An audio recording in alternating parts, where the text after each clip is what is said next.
پنجاب حکومت نے private school والوں کے لیے بڑا حکم جاری کر دیا جس سے والدین کی بڑی مشکل حل ہو گئی۔ تفصیلات کے مطابق پنجاب حکومت نے پرائیویٹ اسکولز کو ہدایت جاری کی ہے کہ اسکول والوں کو بچوں کو گھر سے لانے اور واپس چھوڑنے کے لیے ٹرانسپورٹ خریدنا ہوگی۔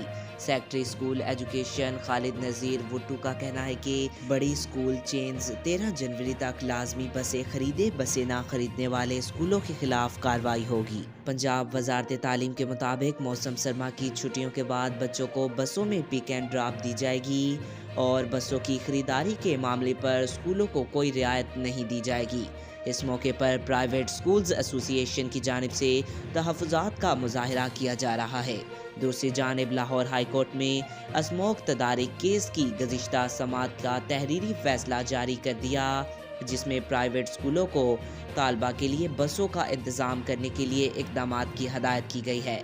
فیصلے میں کہا گیا ہے کہ جو اسکول عمل نہیں کرے گا اس کی رجسٹریشن معطل کر دی جائے گی۔ سرکاری وکیل نے بتایا کہ وزیر اعلیٰ کو پرائیویٹ اسکولز رولز میں ترمیم کی سمری بھجوا دی گئی۔ رولز میں ترمیم کر کے اسکول بس لازمی قرار دی جائے گی۔ آج تک کے لیے اتنا ہی۔ مزید ایسی معلوماتی ویڈیو دیکھنے کے لیے ہمارے چینل کو سبسکرائب کریں۔